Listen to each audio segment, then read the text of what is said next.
You can find that out for us whilst I tell us about the NRL, or are you quickly enough going to be able to bring it up on your tablet? Well, it's been a bit of a dick. You've had no distractions this week. We've turned the television off and everything. I know, I should have been all over it, but I'm not, am I? Anyway, well, wherever it was played, it was 14 points to 58 in favour of the French side. And yeah, their march to the championship and potentially beyond continues unabated, really, doesn't it? It's the New River Stadium. There you go, the New River Stadium in London. NRL round 25 then, the playoffs and finals are getting closer down under as well. Canterbury Bankstown Bulldogs were defeated 16 points to 24 by the North Queensland Cowboys. Yeah, James Graham, 43 tackles, 166 metres in vain, as it turns out, because JT ran the show there. Down at Amy Park, it was Melbourne Storm 16, Brisbane Broncos 26. Did you see this one? No, I didn't see this one, but the Broncos are sneaking back into a bit of nick, aren't they? Yeah. And it leaves the door open for a very exciting last game for who decides the minor premiership, who takes home the minor premiership. There you go. Okay, Manly Sea Eagles in a high-scoring affair were defeated 30 points to 44 by Canberra Raiders. Yeah, Hodgson and White have both played in this one for the Raiders, both grabbed try assists on their way to a win as the Raiders solidify third and look like a threat on the top two now. Absolutely. It was a Zach Hardacre-inspired Penrith Panthers who defeated the Gold Coast Titans 15 points to 14. Well, he was on the pitch for 7 minutes. Yes. So doing a job. So he did a job. There you go. My Sharkies were 37 points to 12 winners over the Sydney Roosters. Yeah, Cass was baffled when he was round at mine today of how the Sharks have turned it around. And I couldn't really answer it, to be honest. I just think they had a bit of a brain fart for 3 or 4 weeks. No. I mean, not for the last few games where they haven't won. I mean, since like the last 2 or 3 years. Super coach. That's all it is. We've got a great coach. Yeah? Yeah, absolutely. So having him back on board last year and then building for this year with a few more... Look, I think recruiting's got... crucial pivots. Yeah, there's some good... Yeah, and some good young talented players there, augmented by some experienced old stages. And we're in for Robbie Farah as a replacement for Ennis the Menace as well. So, popular hookers for you at Cronulla. But they did win 37 points to 12 over the Roosters. The New Zealand Warriors were defeated at home. A lot of away wins this week. 24 points to 36 by the West Tigers. This was the crucial game in many ways. We didn't mention that the Panthers secured their playoff spot with that win before, but their win also meant that this still had it open for... It was still very much open for these teams to get into the top. Get into the top 4 now, the top 8 now, sorry. And there was...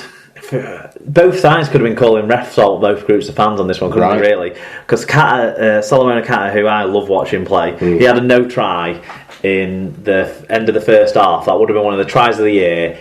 Whistled off by one of the most bullshit, fucking annoying... And I've not sworn much this episode, I don't think. So that shows how annoying this decision was. An obstruction call. It was Jordan Rankin, I think, who ran into a Warriors attacker who was stood sort of in the broken play as it unfolded. So basically, they'd gone all up the field and across the field with offloads and improvised play and everything. It was a wonder to watch. Yeah. And then the winger got the ball out. And as the player was going to pass it wide, Rankin ran into a player who stood about 4 yards in front of him, say, of the guy passing the ball. And the pass had occurred just behind this guy's back, so the guy was in front of him. But it was all broken place. This guy wasn't deliberately trying to impede a defender, and Jordan Rankin probably wasn't going to influence the play anyway. And what the result was a brilliant try for Kata in the corner over the other side, and would have been a highlight reel forever sort of play. And it was ruled off because of Rankin throwing himself to the floor. But then the Warriors scored another amazing try where they'd gone pretty much up the length of the field later on in the game in the second half. And at this stage, it looked good. Like it looked a decent chance for the Warriors. But Vatavai had a foot in touch when he knocked the ball back from stopping a 40-20, and actually the referee gave play on, the touch judge gave play on, and didn't see the foot was just in touch when he knocked the ball back. It was a tough call to make, but still.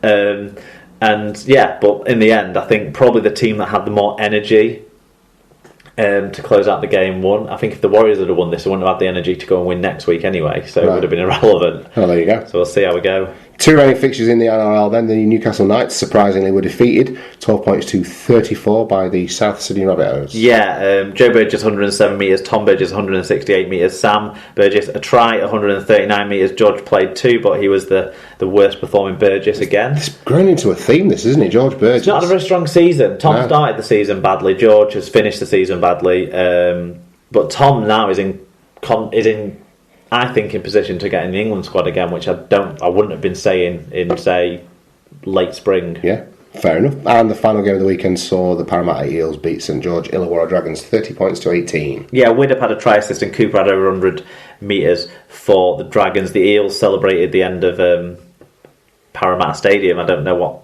they were talking about, it being the last game there, so I guess they're getting a new ground or something. I didn't really follow much of it, but is it? Well, they've been saving all that money on the salary cap, haven't they? So is it? Well, they need to get. They're going to start saving. They need to get some new contractors in to get some extra payments coming through the door to pay some of the players. That's it, yeah. But is it Devon French? Is that the guy's name? He scored a decent hat-trick in this one. Devon French, yeah, that's it. And Brad Takarangi had a bit of a rocks and diamonds game, but ended up setting up a couple of tries with a couple of neat kicks. Did you see in the Rabbitohs game there was a kick? I think it was Reynolds put it in across the grain, and Cody Walker, is that the guy I'm thinking of? Anyway, took the ball on the fly, ran through and went over to score. And then in this one, very similar thing, Takarangi put a kick back across. Okay. And they went in and scored. It was exciting stuff. Some good stuff. So what does that do to the standings then? Well, it's actually we're in the top 3 in terms of positions. The Cowboys and the Broncos leapfrog the Bulldogs on points difference. The Panthers overtake the Titans and confirm their top 8 spot. That leaves the Titans in 8th. They're 1 point ahead of West Tigers in 9th. Everyone else is out of the running. There you go. Yeah. It's all coming down to the wire. Right. That's last week in Rugby League well and truly covered. No, I'm not going to do it. You're going to do it? Let's take a look into the future then as we bring you our predictions for the next round of the Super 8 fixtures.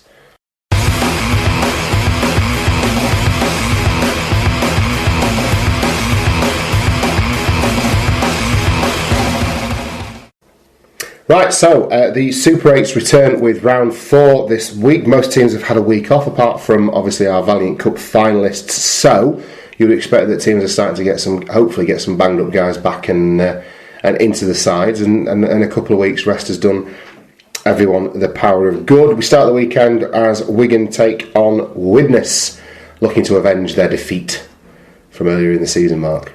Yeah, and Wigan are one of those sides that are looking to get a couple of bodies back. Sean O'Loughlin and Tony Clubb look set to be in and around the 19-man squad this week, which is a big boost, particularly Clubby. He's been out for ages and was in awesome form earlier this season.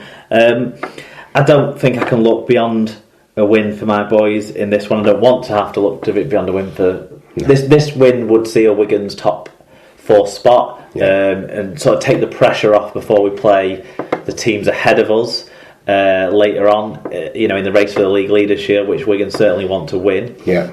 So I'm going to tip 28-14 in favour of my Wigan Warriors. Yeah, I've gone for a similar scoreline, 24 points to 10 in favour of Wigan. Look, Wigan had a big result over Wakefield a couple of weeks ago, but that notwithstanding, they're done. Their season's done. Wigan have got this to polish things off. I don't see that strong performance against Wakefield is necessarily going to carry much water when it comes to them lining up at the field at the DW. So I agree with you. St Helens take on Challenge Cup holders Hull FC down at Langtree Park this weekend, and as you might expect, I think it's going to be a bit of a after the Lord Mayor's show kind of performance from Hull FC. The lads will have done some sort of celebrations, whether or not they've done, what you might have expected in the past and, 3-day weekends and stuff like that. But I think that Saints, having been rested and also, the sheer work and effort that will have gone into Hull FC's game down at Wembley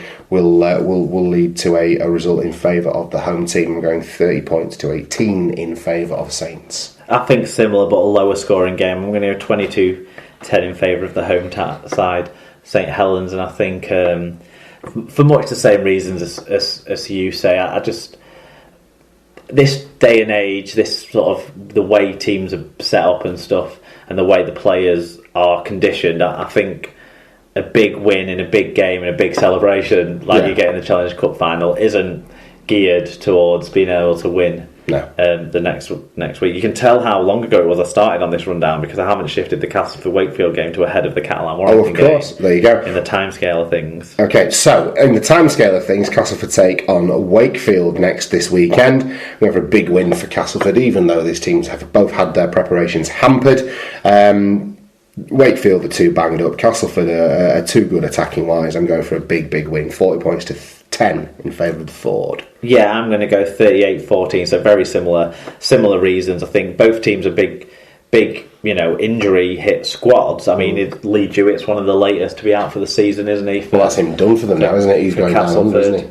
But I think they've got so many attacking weapons, and their attack is kind of relentless anyway. Whether people are fit or whether some people are out or not, they've still got enough to come in. I think they've got a bit of depth in the outside backs compared to some of the other positions in the squad, and or they've shown that as the season's gone on. With people like Minikin performing well, with people like Hampshire showing he can do a job on the wing.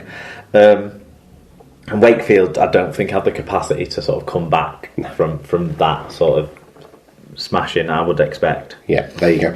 Final game of the Super 8s then sees Catalan taking on defeated Challenge Cup finalists Warrington Wolves down in the south of France. I'm actually going to go for a slender Warrington victory, despite what this will have taken out of Warrington Wolves. I think this could be something that hopefully they use as a springboard, and also Catalan are pretty banged up. So it's going to be a close one, but I've got Warrington by 2, 18 points to 20 in favour of the Wire. I'm gonna go for the home side in a high scoring game. I think the cup final took a lot out of Warrington. The defeat will take some coming back from, especially the narrowness of the margin and the opportunities they had. I think one thing we didn't mention before was how dignified Warrington were in defeat after this game. So well done to them for being good losers. In a hard-fought contest. But Catalan, loads of injuries, but they've had a couple of weeks to work around the people that won't be in the squad, and obviously Taylor won't be in there. Whatever charges that get upheld against him, there's bans coming. I'd be surprised if both of them got through. There's bans coming, they've got a broken rib, so either way. Of course, good point. So I don't think that, so I think they've had an opportunity to work towards something probably for the last 2 weeks, knowing what players' seasons are done and what they maybe want to try and show that they've still got within them. And winning this game, if Saints don't do what we expect on the Friday night, gives them a slim glimmer of hope, doesn't it? Then, there you go. Yeah. For the top 4. 36-30 I'm going to go. Okay, fantastic. And if you're out and about this weekend and want to keep on top of everything that's going on in the Super 8s, our friends at SL Clubs have got you covered. Give them a follow over on Twitter. Into the qualifying 8s then, Mark. Leeds take on Salford at Headingley this weekend. How do you see this one going? I'm going to go Salford. Why? I think Salford have almost been condemned as not in with a hope, right. And everyone seems to have this idea of that they're a spent force. If they've worked well in the last 2 weeks, they're far from a spent force with that squad that they've got, with those players that they've got. They're coming up against the undoubted best team in the qualifiers, and a team that I did say probably won't lose another game this season. I think if they're going to lose any game, it might be this one. Right. And if Salford have worked on some of the things that were going wrong, can come good, particularly their sort of goal line defence and that sort of region, then they've got enough players to overcome what Leeds can throw at them, I believe. Right. I think if they win this one as well, that takes them from being, they're going to struggle to even get in the £1 million game, but they're probably going to be away at Lee in that or whatever people are saying. If they overcome that, they win against Leeds, then they've got 3 championship clubs to play to round out the campaign, and the 2 part-time ones, and the 3 lowest ranked sides in the qualifiers, and all of a sudden they could be favourites to finish top or second almost with 5 wins out of 7 games. Look, a lot of what you just said makes sense, but it all comes on the back of having played Leeds and having to beat Leeds, and I don't think they're going to. I think everything you just said about the results that they'll get after this game is completely accurate. I don't see them beating Leeds. I think Leeds could very well smash them up. I think there's too much going on behind the scenes at Salford for this to be a game where they can go to Headingley and get a result. In the best of circumstances, I wouldn't have picked Salford to win this game against Leeds. So I see no reason to think that they're going to beat them this weekend either. I think it's